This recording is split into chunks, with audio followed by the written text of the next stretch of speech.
नमस्ते, अस्सलाम वालेकुम, केड़ो हाल है, कैसा guys and welcome to our channel DDC. और मैं शुभम कुकरेती, जीएस का टीचर, और मैं आपको बताऊंगा एनडीए के एग्ज़ाम में जीएस का क्या रोल होता है, कितने नंबर की जीएस आती है और कितनी प्रिपरेशन करके आप जीएस का जो जीएटी का एग्ज़ाम है वो क्वालिफाई कर सकते हैं। तो हम बात करेंगे जनरल स्टडीज़ की। तो जनरल स्टडीज़ का जो रोल है जीएटी के पेपर में 220 से लेके 240 मार्क्स तक जीएस से क्वेश्चन आ सकते हैं। अब इसका भी अगर हम डिवीजन करें तो सबसे पहले हिस्ट्री से आपके आ सकते हैं 15 to 20 क्वेश्चंस। और जैसा कि हम जानते हैं एक क्वेश्चन 4 नंबर का होता है, तो सीधा सीधा ये नंबर बनते हैं हमारे 60 से लेके 80 मार्क्स। दूसरी चीज है ज्योग्राफी।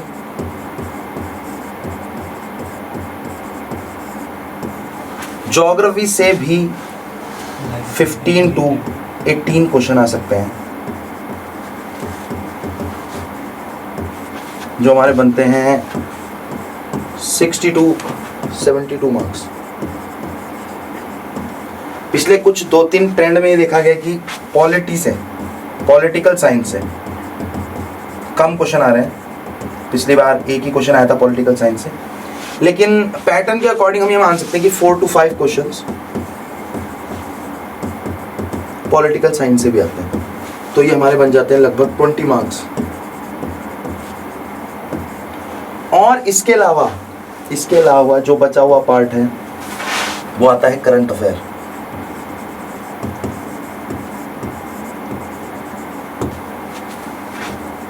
पिछले 2 या 3 अटेम्प्ट से देखा जा रहा है कि लगभग 8 to 12 क्वेश्चंस करंट अफेयर से आ रहे हैं, जो आपके बनते हैं लगभग 32 to 48 मार्क्स के। तो हमें सबसे ज़्यादा ध्यान देना है करंट अफेयर पे, क्योंकि करंट अफेयर आप सबसे कम टाइम में सबसे ज़्यादा कवर कर सकते हैं। फिर उसके बाद पॉलिटिकल साइंस पे, फिर ज्योग्राफी पे और फिर हिस्ट्री पे। तो आज के इस वीडियो में हम शुरू करेंगे हिस्ट्री, मॉडर्न इंडिया का एक topic, social economic reforms. Modern India का सबसे पहला topic social economic reforms in India 19th century में जो शुरू हुए, और इसको शुरू करने का श्रेय इंडिया में जाता है किसको? ब्रह्म समाज, जिसकी स्थापना ब्रह्म समाज के फाउंडर राजा राम मोहन रॉय, जिन्होंने ब्रह्म समाज की स्थापना की 1828 में। अब थोड़ा सा राजा राम मोहन रॉय के बारे में जान लेते हैं। राजा राम मोहन रॉय का जन्म 1774 में, बर्थ 1774 में कोलकाता के एक हिंदू ब्राह्मण परिवार में हुआ। इनके पिताजी बहुत ही एक कट्टर हिंदू थे, लेकिन ये हमेशा से ये चाहते थे कुछ समाज में चेंज करना चाहते थे। इन्होंने बहुत कम एज में ही एक लेख लिखा जो मूर्ति पूजा के खिलाफ था, यानी कि आइडल वर्शिप के खिलाफ। इन्होंने क्या किया, बहुत ही कम एज में एक निबंध लिखा। इस वजह से इनके पिताजी से इनका मतभेद हो जाता है और फाइनली ये घर छोड़ के नेपाल चले जाते हैं। नेपाल से आने के बाद जब इनके पिताजी का देहांत हो जाता है, तो ये नेपाल से इंडिया वापस आते हैं, और जॉन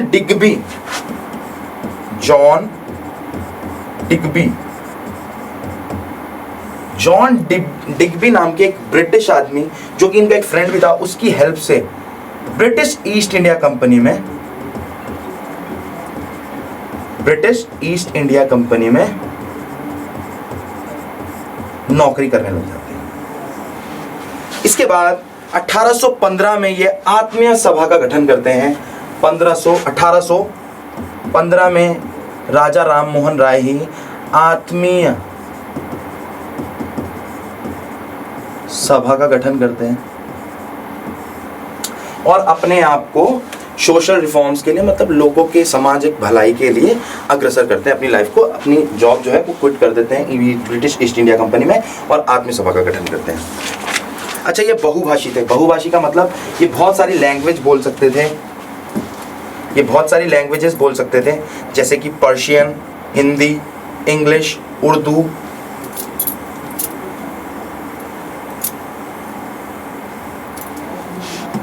तो इन्होंने कुछ बहुत ही लेख और बुक्स भी लिखी हैं जो कि बहुत इंपॉर्टेंट है, जिनमें से 3-4 शायद एग्जाम में पूछी जा सकती हैं, जो पूछी जाती हैं उनके नाम मैं आपको बता देता हूं। पहली का नाम है तुल्फत उल मुहावेदिन। तुल्फत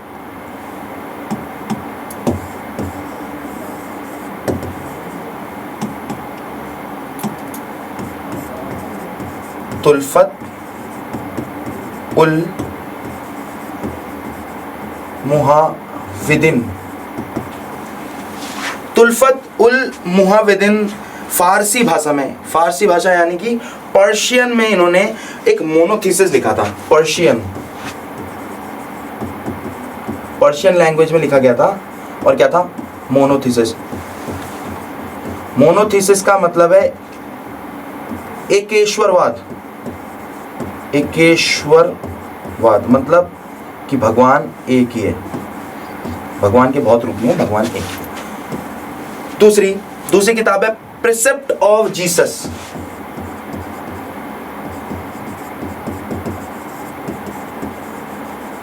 प्रिसेप्ट ऑफ जीसस, ये इन्होंने इंग्लिश लैंग्वेज में लिखा था और ये कहां से हुआ? ब्रिटेन में लिखा था इन्होंने, लंदन में। तीसरा एक और इंपॉर्टेंट, संबद्ध कौमुदी।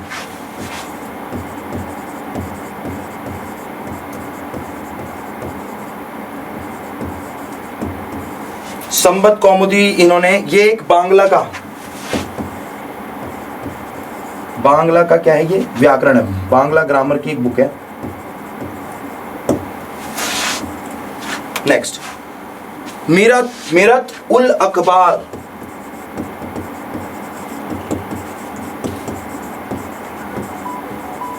मीरत उल अखबार, ये क्या था? ये एक बहुत ही इंपॉर्टेंट, महत्वपूर्ण क्या था? ये पर्शियन लैंग्वेज में इन्होंने एक मैगजीन निकाली थी। पर्शियन लैंग्वेज में एक मैगजीन निकाली थी। और लास्ट है ब्रह्मनिकल।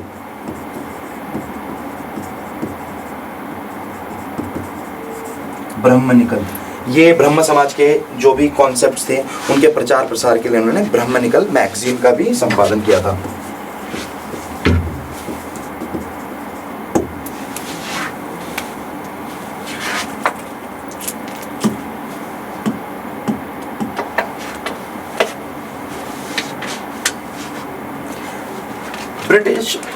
ब्रिटिश थे जिनका नाम था बेंथम। उन्होंने एक बार ये भी कहा था कि राजा राम मोहन राय के जो लेख हैं, इनकी जो बुक्स हैं, वह इतने उच्च लेवल की, इतनी उच्च कोटि की हैं कि अगर ऐसी किताबों को किसी ब्रिटिश ने लिखा होता तो बहुत पब्लिसाइज होती, लेकिन एक इंडियन ने लिखा था इसलिए वो उतनी पब्लिसाइज नहीं हो पाई। लेकिन उनके जो लेख थे वो बहुत ही उच्च कोटि के थे, बहुत ही हाई लेवल के थे।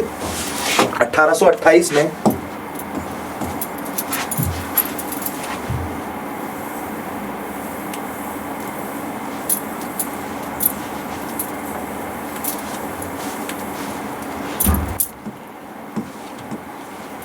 अठारह 1828 में स्टैब्लिश या फाउंडेड इन 1828 ब्रह्म समाज की स्थापना राजा राम मोहन राय ने, राजा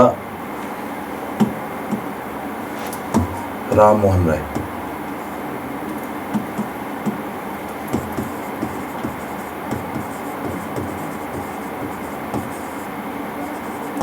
राय ने 1828 में की। ब्रह्म समाज का जो मोटो था, जो लक्ष्य था, वो था सती प्रथा का विरोध करना,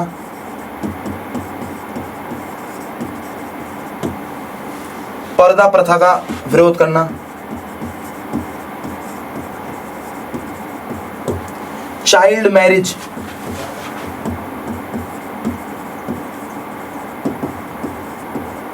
का विरोध करना, शिशुवध,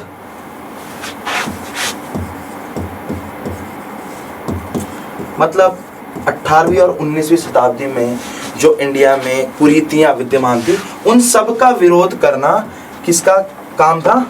ब्रह्म समाज का काम। अब थोड़ी सी बात और जानते हैं राजा राम मोहन राय के बारे में ही, जहां से क्वेश्चन काफी टाइम बनते हैं कि राजा राम मोहन राय को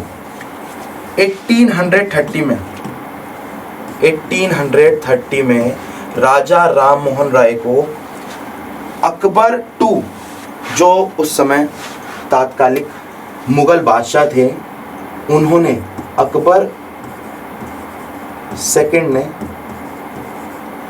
ब्रिटेन भेजा था। कहां भेजा था? ब्रिटेन। किस लिए? अपनी पेंशन से रिलेटेड बात करने के लिए क्वीन से इनको ब्रिटेन भेजा था। और उन्होंने ही राम मोहन राय को किसका टाइटल दिया था? राजा का टाइटल दिया था। तो ये डायरेक्ट क्वेश्चन बन जाता है कभी कभी कि राजा का टाइटल जो था वो राम मोहन राय को किसने दिया था? तो मुगल बादशाह अकबर II, उन्होंने जब ब्रिटेन भेजा था राजा राम मोहन राय को अपनी पेंशन से रिलेटेड बात करने के लिए, तब उन्होंने राम मोहन राय को राजा का टाइटल दिया था। अच्छा, जब ये ब्रिटेन में थे यानी कि 1830, उस समय ब्रह्म समाज को इंडिया में लीड किया रामचंद्र विद्यावागिस ने। In the absence of Ramchandra Vidyavagish, in the absence of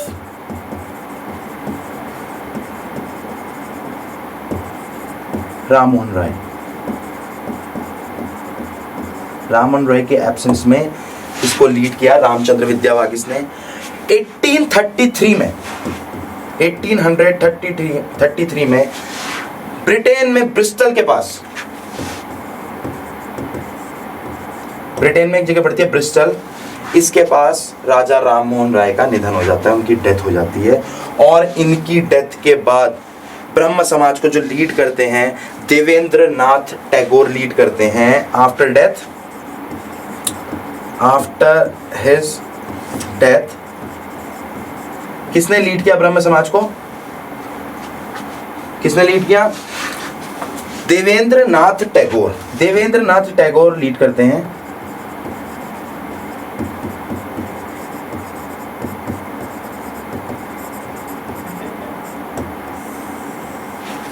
यानी कि 1833 के बाद देवेंद्र नाथ टैगोर लीड करते हैं किसको? ब्रह्म समाज को। देखिए, राजा राम मोहन राय के द्वारा किए गए प्रयासों के कारण, क्योंकि ये पहले सोशल रिफॉर्मर थे, कहाँ के? इंडिया के 19वीं शताब्दी में, इसीलिए इन्हें नव प्रभात का तारा, भारत में नव प्रभात का तारा, या फिर इंग्लिश में father of renaissance in India, father of renaissance या नव प्रभात का तारा कहा जाता है इनको इंडिया में। क्यों? क्योंकि ये पहले इंडिया के पहले सोशल रिफॉर्मर थे, इसलिए इनको क्या कहा जाता है? नव प्रभात का तारा या नव जागरण का पिता भी कहा जाता है। अब बात करते हैं देवेंद्र नाथ टैगोर की।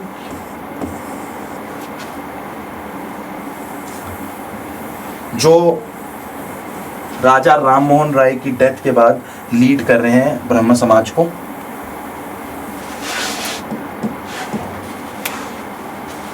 देवेंद्र नाथ टैगोर ने 1839 में तत्वबोधिनी सभा का गठन किया। 1839 में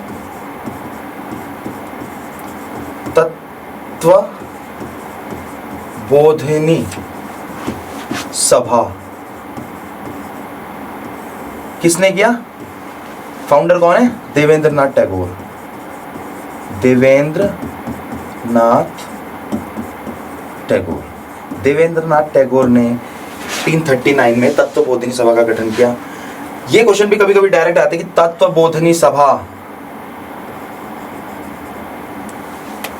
who was the founder of Tattvabodhini सभा? तो डायरेक्ट इसका आंसर है देवेंद्र नाथ टैगोर।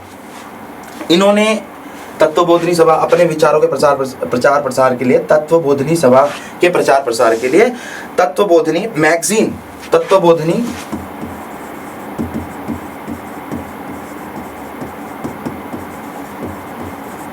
मैगजीन का भी क्या किया?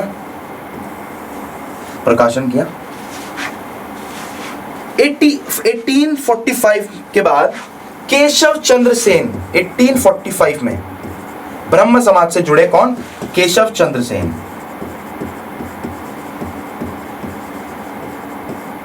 केशव चंद्र सेन जुड़े ब्रह्म समाज के साथ, और इन्होंने कलकत्ता ही नहीं, केशव चंद्र सेन ने कलकत्ता ही नहीं बल्कि ब्रह्म समाज को मुंबई, मद्रास, सेंट्रल प्रोविंस, मतलब बाकी जितना बचा हुआ इंडिया था वहां पे भी इसका क्या किया? प्रचार प्रसार किया, वहां तक भी पहुंचाया अपने विचारों को। लेकिन 1866 में देवेंद्र नाथ टैगोर और केशव चंद्र सेन के बीच कुछ मतभेद हो जाते हैं। इनके बीच देवेंद्र नाथ टैगोर और केशव चंद्र के बीच डिस्प्यूट हो जाता है। डिस्प्यूट हो जाता है कब? 1866 में। और कुछ टाइम बाद 1878 में केशव चंद्र सेन क्या करते हैं? अपनी बेटी का विवाह कर देते हैं राजा बंदरपूज के साथ, अल्प व्यवस्था में, यानी कि चाइल्ड मैरिज कर देते हैं वो। और चाइल्ड मैरिज तो वैसे ही ब्रह्म समाज के नियमों के खिलाफ था, तो इन्होंने क्या करा? ये लीड भी कर रहे थे ब्रह्म समाज को और ब्रह्म समाज के ही रूल्स तोड़ दिए इन्होंने। तो क्या होता है? ब्रह्म समाज में फूट पड़ जाती है। और इसके बाद 1878 में आनंद मोहन बोस साधारण ब्रह्म समाज की स्थापना करते हैं। साधारण ब्रह्म, ये क्वेश्चन भी डायरेक्ट आ जाता है। साधारण ब्रह्म समाज की स्थापना किसने की? आनंद मोहन बोस। तो ये बातें रही ब्रह्म समाज से रिलेटेड। बहुत सारे क्वेश्चन बन सकते हैं, सीधा सीधा तत्वबोधिनी सभा का क्वेश्चन बन सकता है, और साधारण ब्रह्म समाज का क्वेश्चन बन सकता है। ये क्वेश्चन बन सकता है कि राम मोहन राय को राजा का टाइटल किसने दिया? राजा राम मोहन राय कहाँ पैदा हुए? उन्होंने ब्रह्म समाज कब फाउंड किया, कब बनाया? तो ये सब क्वेश्चन बन सकते हैं। हमने इस कॉन्सेप्ट में आपको सब कुछ समझा दिया है। आगे बढ़ते हैं। धर्म सभा। धर्म सभा की स्थापना, फाउंडर देखो, धर्म समाज की स्थापना राजा राधा कांत देव किसने की? राजा राधा कांत देव ने 1830 यानी कि 1830 में इसकी स्थापना की, धर्म सभा की। जैसे राजा राम मोहन राय क्या करते थे? सोशल रिफॉर्मर थे, वो चाहते थे क्या हो, इंडिया में जितनी भी कुरीतियां वो खत्म हो। ऐसे ही राजा राधा कांत देव क्या थे? ये पुराने मूल्यों को मानते थे। बोलते थे हमारी जो संस्कृति चली आ रही है उसको हम क्या नहीं कर सकते, भुला नहीं सकते। तो ये क्या बोलते थे? ये बोलते थे कि हिंदू धर्म में, सनातन में कोई भी रिफॉर्म नहीं होना चाहिए। और सीधा सीधा धर्म सभा से इनका मोटो क्या था? अपोज करना किसको? ब्रह्म समाज को, ब्रह्म समाज की बातों को अपोज करना, टू अपोज ब्रह्म समाज। क्योंकि ये क्या बोलते थे कि सनातन धर्म में कोई भी सुधार की जरूरत नहीं है। पुरातन मूल्य, जो हमारे पुराने आदर्श और मूल्य, उनको मानते थे राजा राधा कांत देव। तो इन्होंने एक धर्म सभा स्टैब्लिश की 1830 में, और ब्रह्म समाज का बाद में क्या किया इन्होंने? ब्रह्म समाज का विरोध किया। आगे बढ़ते हैं। Young Bengal movement. Young Bengal movement young Bengal movement के फाउंडर एक ब्रिटिश थे जिनका नाम था Henry Louis Vivian Derozio. Henry Louis Vivian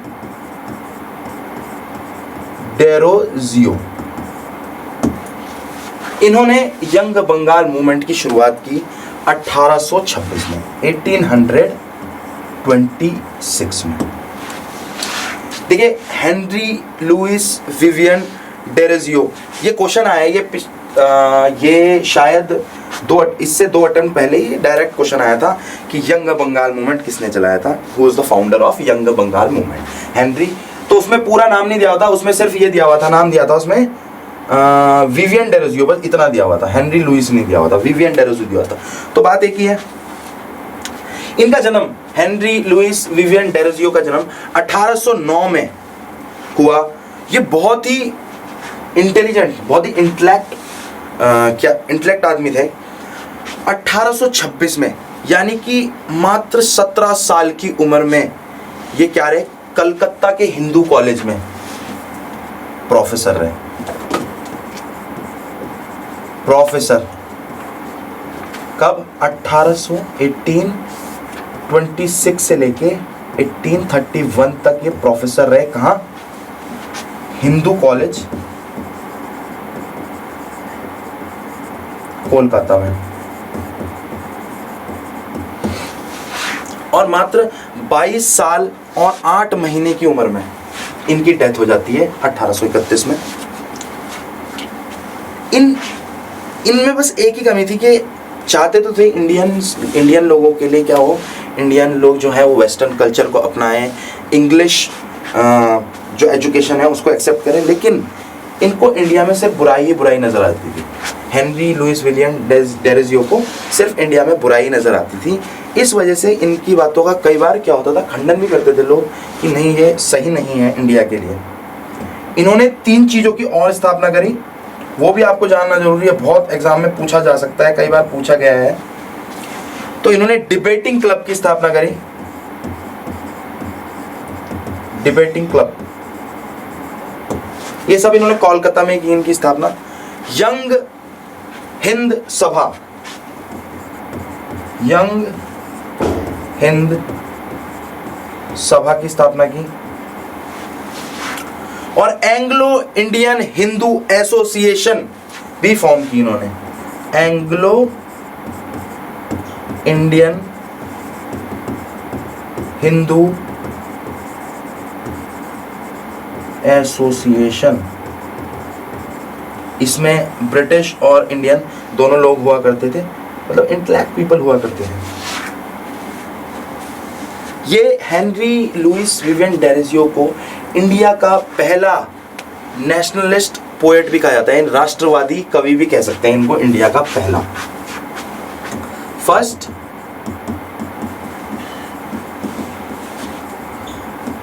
poet भी कहा जा सकता है।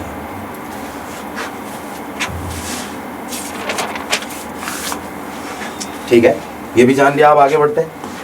अगला रिफॉर्म, प्रार्थना समाज। ठीक है, प्रार्थना समाज की स्थापना 1867 में 1867 में आत्माराम पांडुरंग ने, किसने, इन 1867 बाय आत्माराम पांडुरंग, आत्माराम पांडुरंग ने केशव चंद्र सेन, जिन्होंने ब्रह्म समाज को भी लीड किया था, उनकी हेल्प से क्या किया, प्रार्थना समाज की स्थापना की आत्माराम पांडुरंग ने, विद द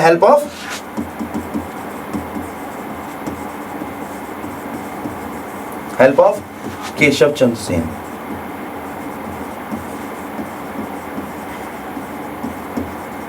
लेकिन प्रार्थना समाज की स्थापना भले ही आत्माराम पांडुरंग ने की हो, लेकिन प्रार्थना समाज को फेमस करने का जो क्रेडिट है वो जाता है महादेव गोविंद रानाडे को। किसको जाता है क्रेडिट? महादेव गोविंद रानाडे। देखो महादेव गोविंद रानाडे के बारे में भी थोड़ा सा जानना पड़ेगा हमें। पहले प्रार्थना समाज के बारे में थोड़ी सी जान लेते हैं। प्रार्थना समाज का काम क्या था? प्रार्थना समाज ने भारत में विद्यमान जाति व्यवस्था, पुरोहित व्यवस्था, इन सब का क्या किया? इन सब का बहिष्कार किया, इन सब को अपोज किया। इन्होंने अंतरजातीय विवाह, विधवा विवाह, विडो रिमैरिज, ठीक है, और महिलाओं में शिक्षा का भी प्रचार प्रसार किया कि महिलाओं को भी शिक्षा मिलनी चाहिए, क्योंकि 18वीं 19वीं शताब्दी में क्या हुआ था, नहीं दी जाती थी महिलाओं को, शिक्षा नहीं दी जाती, महिलाओं को घर का ही काम करने के लिए रहने दिया जाता था, शिक्षा नहीं दी जाती। तो प्रार्थना समाज था, इन्होंने क्या कहा कि भाई क्या होना चाहिए, महिलाओं को भी शिक्षा का समान अधिकार मिलना चाहिए।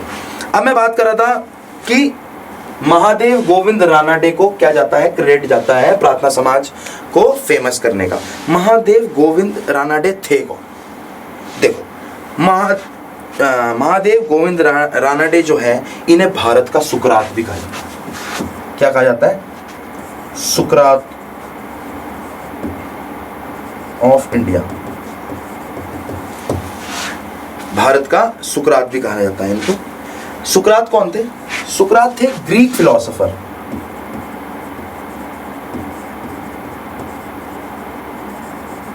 एक ग्रीक फिलोसोफर थे सुकरात। इनको, महादेव गोविंद रानाडे को भारत का क्या कहा जाता है? सुकरात भी कहा जाता है, क्योंकि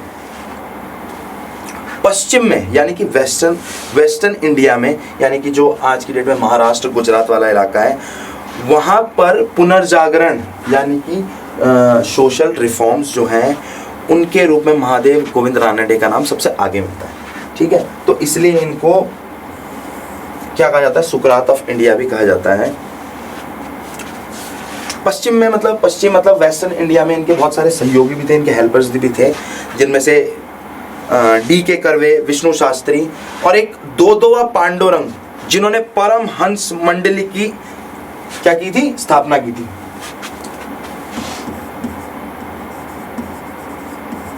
पांडुरंग, इन्होंने क्या किया था? 1849 में परमहंस मंडली की स्थापना की थी। इसको भी, परमहंस मंडली को भी बाद में महादेव गोविंद रानाडे ने लीड किया था। तो प्रार्थना समाज के बाद अगला देखते हैं कौन सा रिफॉर्म आता है? आर्य समाज। ये बहुत इंपॉर्टेंट है। आर्य समाज और दयानंद सरस्वती, यानी कि आर्य समाज की स्थापना दयानंद सरस्वती ने की थी। किन्होंने की थी आर्य समाज की स्थापना? फाउंडर स्वामी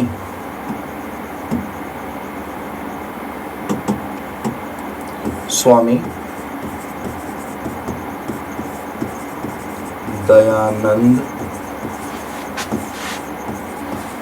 सरस्वती। आर्य समाज की स्थापना की है स्वामी दयानंद सरस्वती ने। देखो, स्वामी दयानंद सरस्वती का मूल नाम, मतलब ओरिजिनल नेम,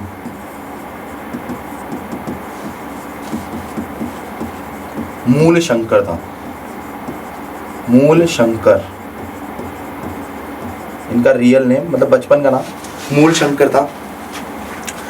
1875 में यानी कि 1875 में इन्होंने बंबई में कब?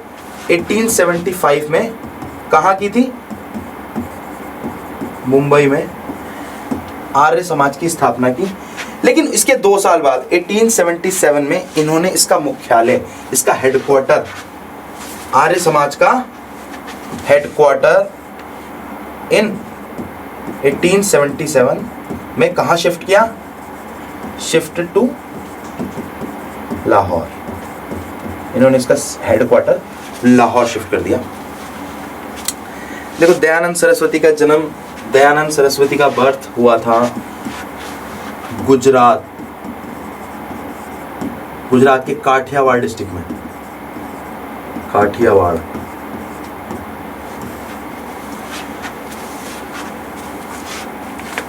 1860 में 1860 में इन्होंने मथुरा में स्वामी वृजानंद की शिष्यता ग्रहण की।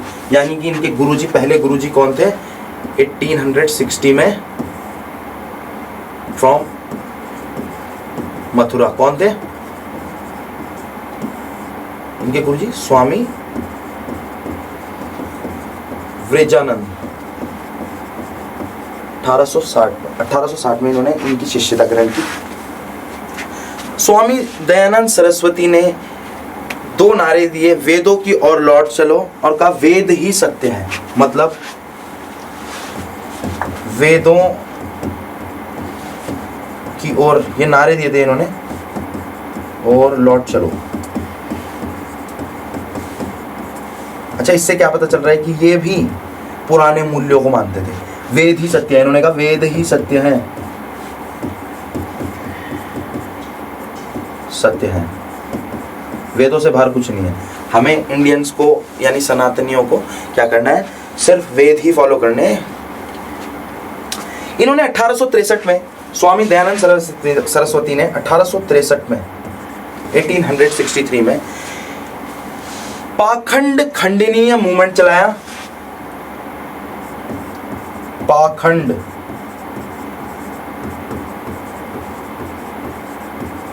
खंडनीय मूवमेंट चलाया, और हिंदू धर्म में जितने भी पाखंडी थे, जो क्या करते थे, जैसे पाखंडी आप समझ सकते हो, जैसे किसी से ज्यादा पूजा के नाम पे ज्यादा पैसा लूट लेना, ठीक है। तो ऐसे पाखंडियों को क्या किया? हिंदू धर्म से अलग किया कि ये हिंदू नहीं है।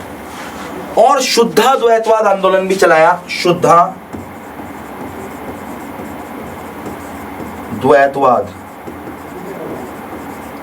शुद्धाद्वैतवाद आंदोलन चला के इन्होंने क्या किया? जो मुगलों के काल में या और उससे पहले या उसके बाद क्या कर चुके थे, जो सनातनी या हिंदू कौन सा धर्म अपना, कोई और धर्म अपना चुके थे, या तो ईसाई बन चुके थे या मुस्लिम बन चुके थे, उनको शुद्धाद्वैतवाद आंदोलन चला के पूरे रीति रिवाज के साथ क्या किया? दोबारा से हिंदू धर्म में वापस लेके आए हैं। उनको दोबारा से हिंदू धर्म में ही वापस लेके आए, ठीक है। शुद्धाद्वैतवाद आंदोलन का मतलब ये है।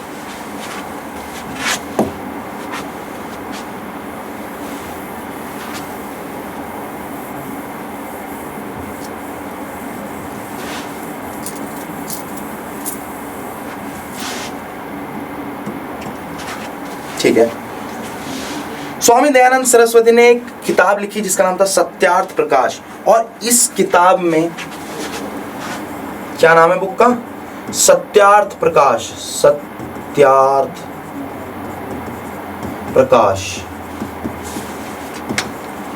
इस बुक में इन्होंने क्या किया? पश्चिम की, वेस्टर्न कल्चर की जो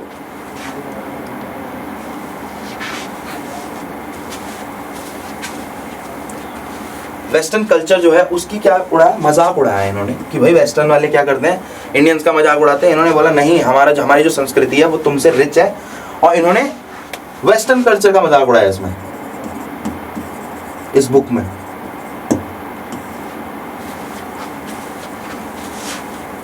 इन्होंने हिंदी और संस्कृत में वेद भाष्य भूमिका, वेद भाष्य भूमिका लिखी। किसमें? हिंदी और, मतलब वेदों को समझाया इन्होंने हिंदी एंड संस्कृत में।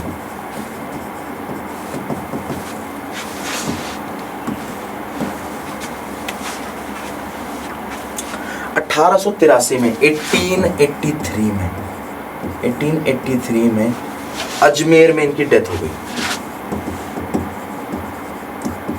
हो गई अजमेर में।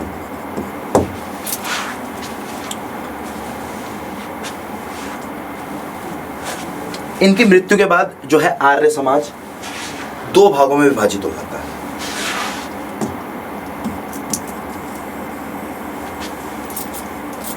यानी कि 1883 के बाद आर्य समाज 2 पार्ट में डिवाइड हो जाता है। एक वो जो पश्चिमी सभ्यता को भी अपनाना चाहते हैं, यानी कि वेस्टर्न इंग्लिश एजुकेशन सिस्टम को फॉलो करना चाहते हैं, और एक वो लोग जो सिर्फ क्या चाहते हैं, अपनी संस्कृति से जुड़ा रहना चाहते हैं। तो जो पश्चिमवादी सभ्यता को मानते थे, उन्होंने लाला हंसराज और लाला लाजपत राय की लीडरशिप में 1886 में लाहौर में डीएवी कॉलेज की स्थापना की। लाला हंसराज एंड लाला लाजपत राय की लीडरशिप में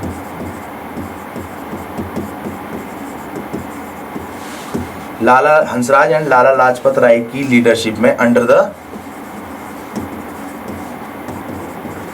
लीडरशिप ऑफ, अच्छा पहले ही लिख देते हैं कि भाई जो वेस्टर्न कल्चर को अपनाना चाहते थे, जो वेस्टर्न कल्चर को भी अपनाना चाहते थे, और ये जो सिर्फ वेदों को मानते थे,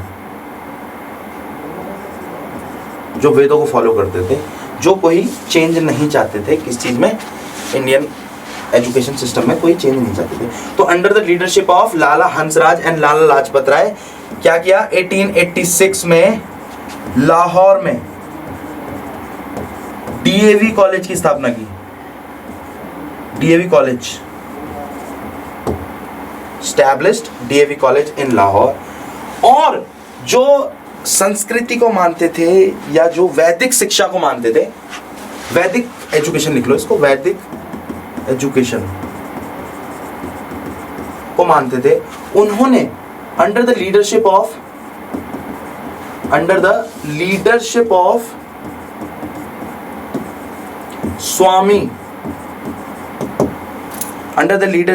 स्वामी श्रद्धानंद,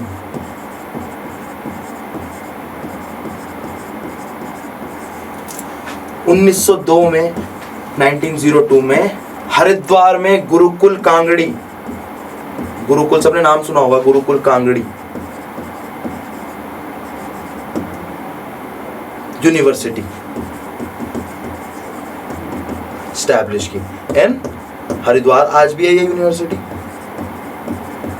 तो ये स्टैब्लिश की। तो जो वेस्टर्न कल्चर को मानते थे, वेस्टर्न एजुकेशन लिखो, वेस्टर्न एजुकेशन को अपनाना चाहते थे, जो वेस्टर्न एजुकेशन को अपनाना चाहते थे, उन्होंने लाला हंसराज और लाला लाजपत राय की लीडरशिप में 1886 में लाहौर में डीएवी कॉलेज की स्थापना की।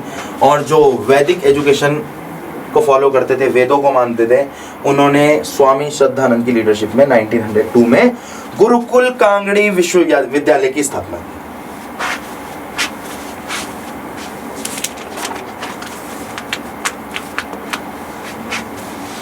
ठीक है, अगला रिफॉर्म देखते हैं कौन सा है, थियोसॉफिकल सोसाइटी। ठीक है, थियोसॉफिकल सोसाइटी की स्थापना 1875 यानी कि 1857 में दो फॉरेनर्स ने की थी, इंडियन में से नहीं की थी। नाम से पता चला थियोसॉफिकल सोसाइटी। तो न्यूयॉर्क में इसकी स्थापना हुई 1875 में इन न्यूयॉर्क बाय दो लोगों ने मिलकर की थी, madam Blavatsky, madam Blavatsky and colonel Olcott. Colonel Olcott और मैडम ब्लावात्स्की ने 1875 में न्यूयॉर्क में स्थापना करी, किसकी, थियोसॉफिकल सोसाइटी की। इन्हें पुनर्जन्म और कर्म सिद्धांत, यानी कि अगर अच्छा कर्म करोगे तो अच्छा ही फल मिलेगा, इन सब चीजों में विश्वास था। और ये बौद्ध धर्म से, बुद्धिस्ट से बहुत प्रभावित थे, ये बौद्ध धर्म से बहुत ज्यादा प्रभावित थे। 1882 में इसलिए इसका हेडक्वार्टर, अब बौद्ध धर्म से बहुत ज्यादा इंस्पायर्ड थे, इसीलिए 18 पहले तो न्यूयॉर्क में स्टैब्लिश हुआ, मतलब इसका हेडक्वार्टर क्या हुआ, HQ लिख लो, HQ हेडक्वार्टर न्यूयॉर्क। लेकिन 1882 में इसका हेडक्वार्टर शिफ्ट किया गया कहाँ, मद्रास। 1882 में इसका हेडक्वार्टर मद्रास के पास एक जगह पड़ती है, नियर मद्रास, अडियार, अडियार नाम की एक जगह पड़ती है, वहां इसका हेडक्वार्टर लाया जाता है। देखो स्टैब्लिश तो किया मैडम ब्लावात्स्की और कर्नल ऑलकॉट ने, लेकिन इसको फेमस बनाने का, इसको लोकप्रिय करने का जो क्रेडिट जाता है वो जाता है एक आयरिश महिला, आयरिश वुमेन, जिनका नाम था, सबने सुना होगा, एनी बेसेंट। एनी बेसेंट को इसको फेमस करने का क्या जाता है, क्रेडिट जाता है एनी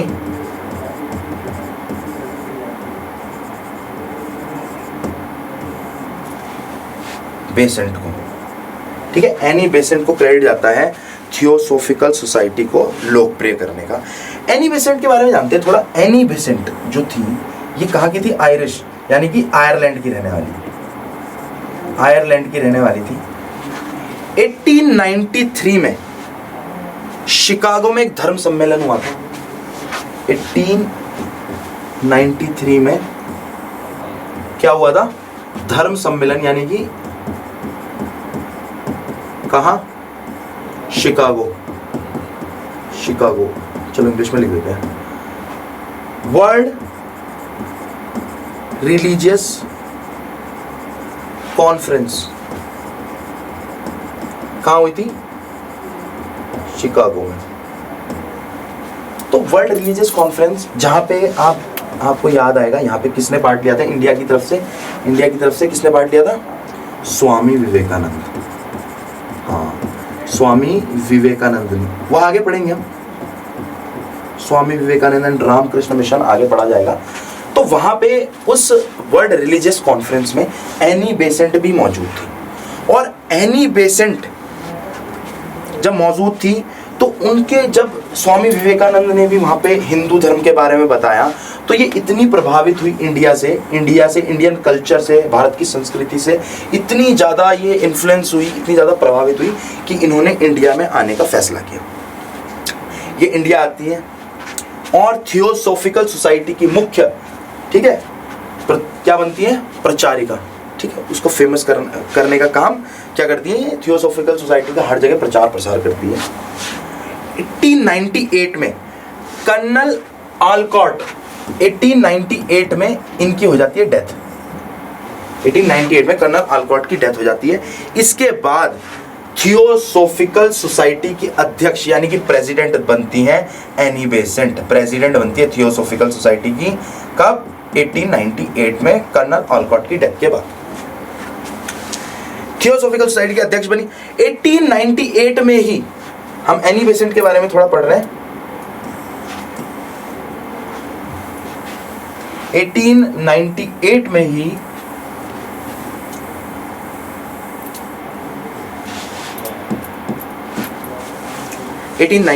में बनारस में हिंदू सेंट्रल स्कूल की स्थापना करती है एनी बेसेंट। 1898 में ही बनारस में हिंदू सेंट्रल स्कूल की स्थापना कौन करता है, एनी बेसेंट। कहां पे, बनारस, बनारस में, बनारस यानी कि वाराणसी। और आगे चल के 1916 में, आगे चल के 1916 में ये स्कूल, हिंदू सेंट्रल स्कूल ही क्या बनता है, बनारस हिंदू विश्वविद्यालय, यानी कि बनारस हिंदू यूनिवर्सिटी। 1916 में हिंदू सेंट्रल स्कूल जो स्टैब्लिश किया था, फॉर्म बाय एनी बेसेंट, वही 1916 में आगे चल के क्या बनता है, एक यूनिवर्सिटी बन जाता है, बनारस हिंदू यूनिवर्सिटी। आज की डेट में भी है, सब जानते हैं बनारस हिंदू विश्वविद्यालय को।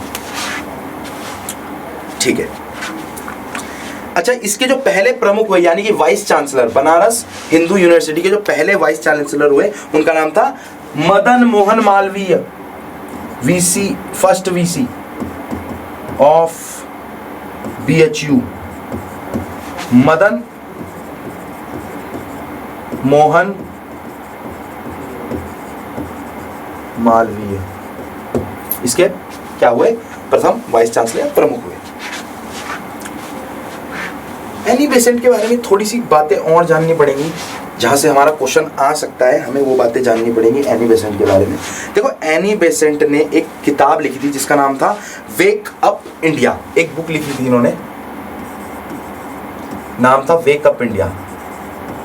मतलब वेक अप इंडिया का मतलब जाग जाओ इंडिया, जाग जाओ इंडिया, जाग जाओ, है ना। जैसे हम बोलते हैं कि भाई एनडीए का पेपर क्लियर करना है, टाइम कम रहेगा, आप जाग जाओ, पढ़ना शुरू कर दो, ऐसे ही जाग जाओ इंडिया। तो इसमें इन्होंने लिखा कि मैं ऐसा टॉम टॉय भारतीय हूँ जिसका उद्देश्य हर सोते हुए भारतीयों को जगाना है।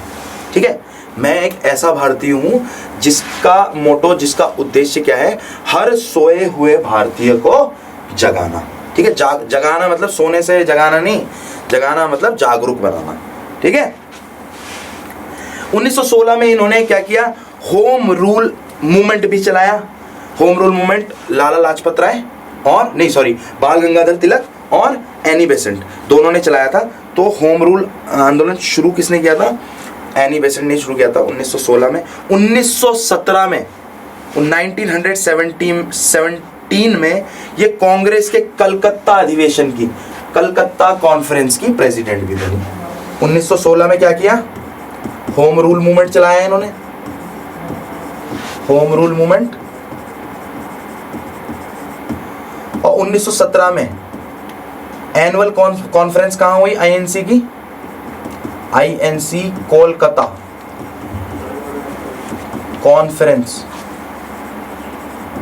की प्रेसिडेंट भी रही है। और इस तरीके से 1917 में कोलकाता कॉन्फ्रेंस, आईएनसी की कोलकाता कॉन्फ्रेंस की प्रेसिडेंट बनी। और इस तरीके से ये क्या होता है, कांग्रेस की प्रथम महिला क्या बनती है, अध्यक्ष भी बनती है। First women president of INC, Indian national Congress. ठीक है।